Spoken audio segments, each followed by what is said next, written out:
Hello and welcome to episode 16 of the Fish Tank. So it's nice to do an episode where the episode number is a square number, and I can't do another one until episode 25.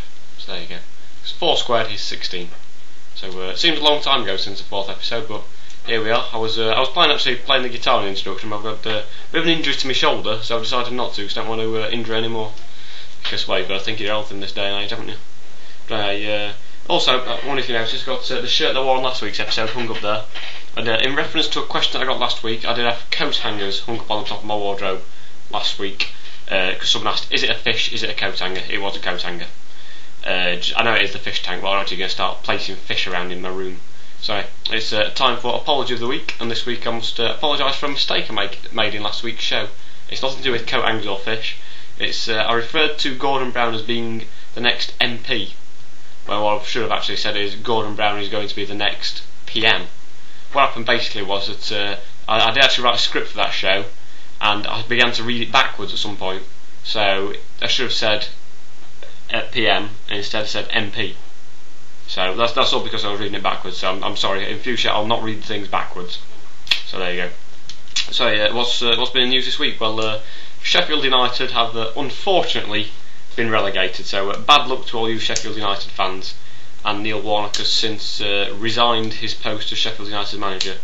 I think the argument was that the board of directors had said to him, "Can you keep us up in the Premiership for 3 seasons?"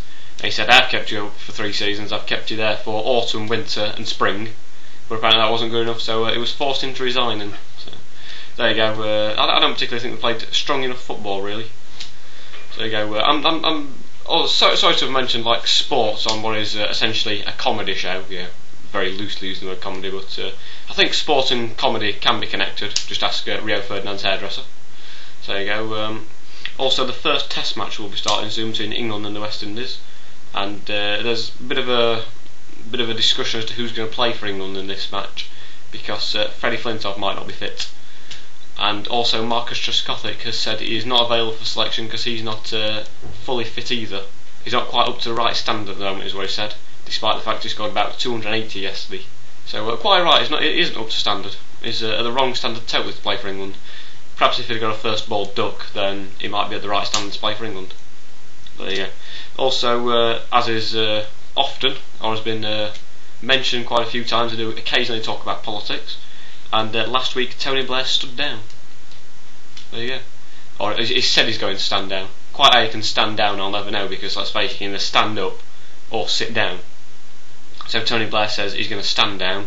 He's sending out mixed messages, which is unusual for a politician, I admit. And it was also mentioned by a fan of Jimbo Studios on the comments for last week's Fish Tank that I should be Prime Minister. So if you think I should be, then feel free to write in and give me some support. All I need is 45 of you to back me, and I might be able to stand against Gordon Brown. I would have some policies. I'd like to introduce a 99p coin for everyone to use, because it really annoys me when you pay for something, it's 99p, you give them £1, then you get 1p back. Just either call it £1 or invent a 99p coin, which is one thing that I'll try and do should I be elected as Prime Minister. But also, Sam Allardyce isn't too keen to go for it now. I think he's a bit more interested in the Newcastle job, as it appears. So. Oh well, it's 2 horse race between myself and Gordon Brown now. It's time for the celebometer again, and basically I'm putting out an appeal for football managers, because there's a lot of football managers knocking around who are pretty free at the moment. Neil Warnock, I've mentioned him already. Stuart Pearce again, old psycho, he's not up to anything. Paul Jewell, if his health permits, might be able to appear on the show if you fancy it. Up to you. Get in touch if you fancy doing it anyway, lads. Glenn Roeder as well, another one. No job at the moment. Appears to be a mass exodus of managers at the end of this season. Not sure why that is.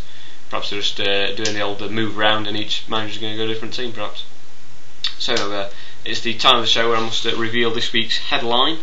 And I'm not sure where this headline comes from, I'll be honest, but it's a newspaper headline, and the headline says, "Grandmother of 8 gets hole in one."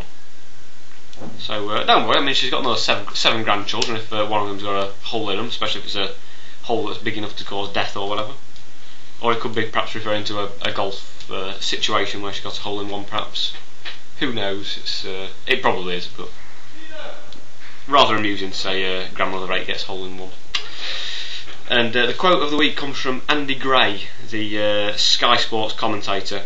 He says, I presume they're having some discussion in the pub about how best to injure a goalkeeper or have a fight with a goalkeeper, I don't know. It says, I was saying the other day, the most vulnerable area for a goalie is between their legs. So as I say, perhaps you'd been discussing in the pub a few days ago how to beat up a goalkeeper. So, I don't know, I'd suggest in a football match, if you were to go for a goalie in the ghoulies, so to speak, you get red carded, so please don't do it. There's no need. And that brings an end to this week's show. And by the way, as I said earlier, Gordon Brown is keen to become the next Prime Minister. He's also released a book this week.